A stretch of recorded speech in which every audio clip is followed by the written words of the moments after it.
Stories pertaining to our younger years have been a staple in many works of fiction or even non-fiction from time to time, and Cartoon Network is certainly no stranger to such stories.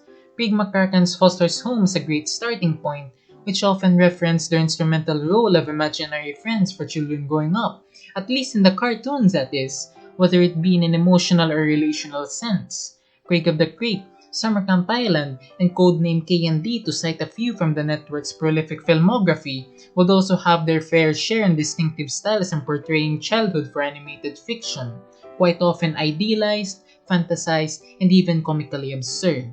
And among all the shows which have come and go in the channel, Clarence is an eye-catcher. Brought by a basic premise, a vanilla art style, together with the impressions of a trope-heavy show, it is not the series you would call revolutionary.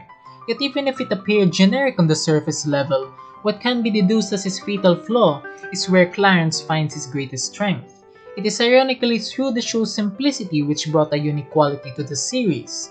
It perfected the representation of our mundane day-to-day lives, all in the lens of children, all while retaining universal appeal.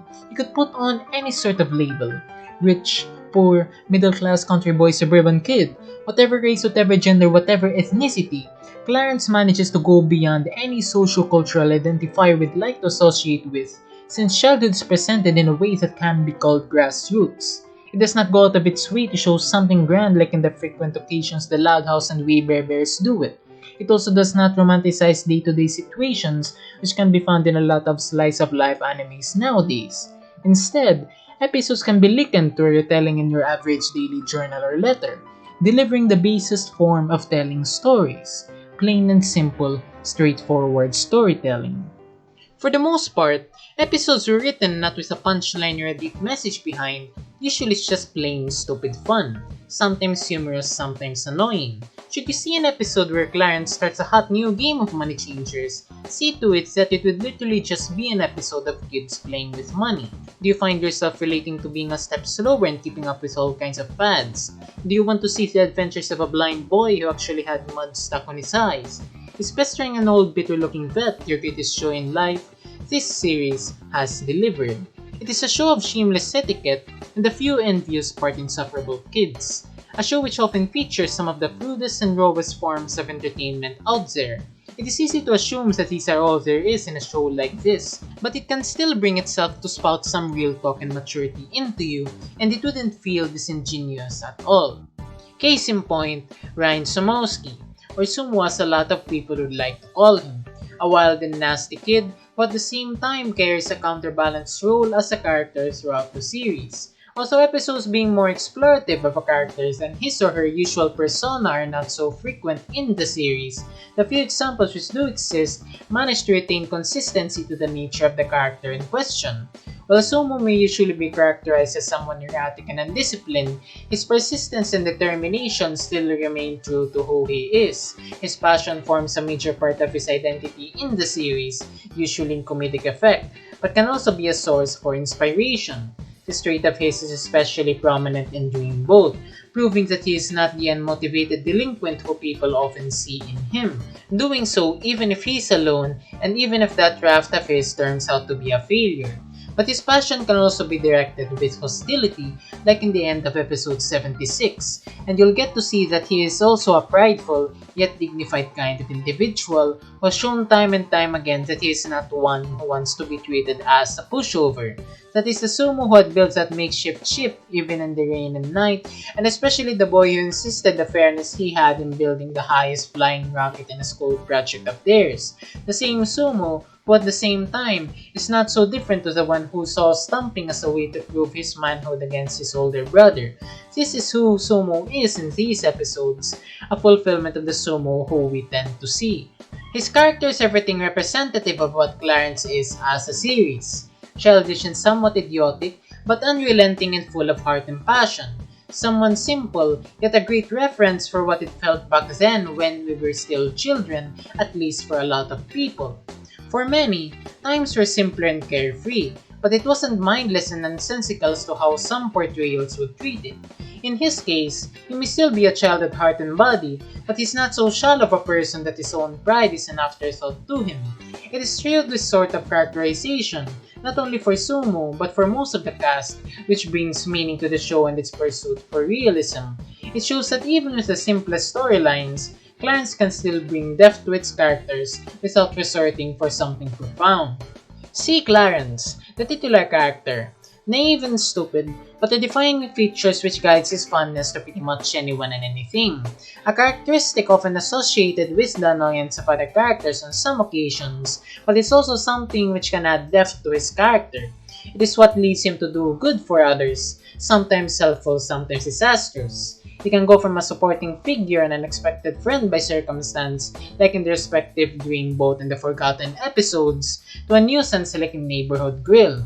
In much more dramatic examples, it is the root for his uncanny attachment, and consequently, his remorse for a beloved doll of his in Little Buddy. See his outbursts in that episode, and it is remotely similar to the ones he had in Sumo Goes West. Both scenes charged by Clarence's emotionally expressive nature, especially towards who and what matters most to him. Jeff is also another case, despite a weaker characterization compared to the previously mentioned individuals. Orderly, clean, and the perfection is true and true, the somewhat similar but polar opposite of who Sumo is. But even if it's sometimes portrayed as a killjoy in the trio, a stuck-up like in Green Ho for example, wouldn't a guy with a sane and well-reasoned mind be much appreciated when two of his friends could may as well be crazy in the head? And while being all this, he'd never forget to get his own share of the fun, albeit in a much controlled manner compared to the two. But when it comes down to it, he'd still like to retain even bits of his self-respect.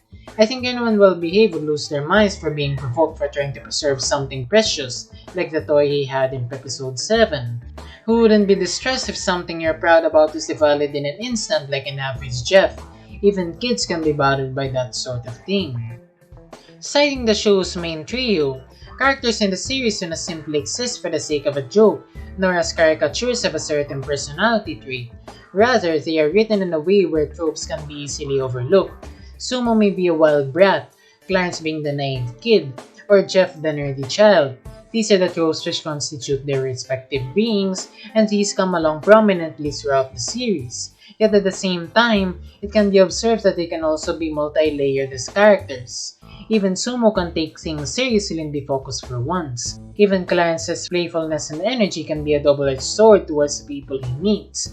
Even Jeff can be a laid-back kid momentarily, or how his scrupulosity can go either beneficial or harmful for the team. But whether it may be done in the tones that is fun or melancholic, from time to time, these three can go outside the tropes they carry while remaining grounded by their characters' roots. Through this, stories were not set dramatic for the sake of drama, or matured for the sake of maturity. Instead, they came along naturally, as if it was just another day for that character. The same can be said for the show's side characters. In a lesser extent, Belson is proof of that. He's your prototypical bully, usual antagonist, or maybe a straight-up villain, but can be humanized for a time. The episode Dolphin Hunt is a great example where a kid like him can actually have something to love and admire for, but it doesn't go so far to depict him as someone to be sympathized. Maybe the mood felt like it, but in the end, he was still a bully who had a liking for dolphins. Nothing more, nothing less. You can take Chad, who tries his best to give a semblance of being a father figure to Clarence. Sometimes he can be that empowering source of inspiration to him, who he treats like his own kid, and he does so through the smallest things. There's no need to create a legend out of him when he could just persist in running a local run-of-the-mill marathon. There's no need for an intricate speech when he could just do things off the hook and try things out of his own comfort zone. At the same time, his inexperience can also emerge occasionally, whether in an explicit case of ignorance or be more indirect in the episodes he mismanages his emotions. He's no one special, he's only a regular man trying to make the most of his ordinary life, and the show portrays this from the smallest cues up to the episodes starred by his character. Furthermore, you can go on with the likes of Mel, Clarence's mom, Miss Baker, Larry, Miss Shoop. There's a whole lot more and not a whole lot of time to go into further detail on these characters, all playing true to themselves, all playing a vital part to the town of Aberdale and how we, the viewers, perceive it. In light of this, you can get to see how every character, from the main down to its supporting cast, contributes in building depth for the series as it goes on. It can be depth for either the characters themselves, like seeing a more sentimental side of Clarence, or for others, similar to how Mel's personality impacts Sumu's person. Depth can also be directed in building the world they are set in, whereas this is not just a show on the main trio, but a show on the communities which they belong. You get to see more of their local dynamics the longer the show airs, even if it occurs in a gradual and somewhat disconnected pace. It is true that there is no overarching story arc throughout the series, yet it does not get in the way of developing its characters and their world. Of course, it's inevitable for the character's screen time to be disproportionate, especially in regards to the show's side characters. Yet they remain withheld from being treated purely as character backdrops for the show, despite their status as part of the supporting cast. Everyone plays a part, and you get to see their parts as relevant pieces in their small town. By the stories which the show seeks to deliver, added by the characterizations which come alongside it, Clarence is a great example of a pure slice of life. It does not settle with the bare minimum needed to be classified into the said genre. It is not a slice of life simply for somewhat managing to recreate everyday scenarios, and if you want to take a step further, while being set in places closely resembling actual real-world locations. Instead, it goes to explore and maybe parody on our common experiences when we were still children, while doing it in a way that is realistically conceivable. It could go from the usual silly, mindless, and probably traumatic kind of fun, then take itself talking about some life-defining moments in childhood. Just see how this show could go on with episodes of having Clarence nearly die over a platoon of boiled eggs or a single fry, since the next thing you know, you get to see Sumo deciding a dilemma between his impulses or towards a steady direction in life at such a young age.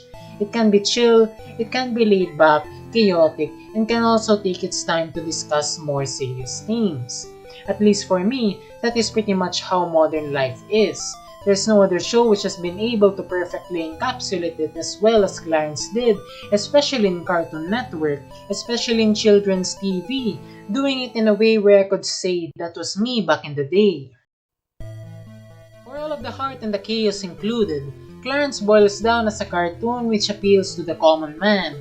This is a characteristic asserted by the show's creative masterminds, and it is something that is especially claimed by many fans, myself included. To come along in an era which produced cartoons such as Steven Universe, Teen Titans Go, and Uncle Grandpa just in Cartoon Network alone, Clarence stood out as what Skylar Page described as, to quote, the little taste of reality in a sea of fantasy and non-realism. It is a cartoon which had struck me, and apparently many others, for its sheer simplicity and ordinariness. A show which had successfully replicated the small-town suburban feel which I described to be true to life, unusual compared to other shows at the time. For what it is, Clarence is a premier slice of life, proof that maybe realistic does not equate to being gritty. A Cartoon Network original that is quite really a homage to our childhoods.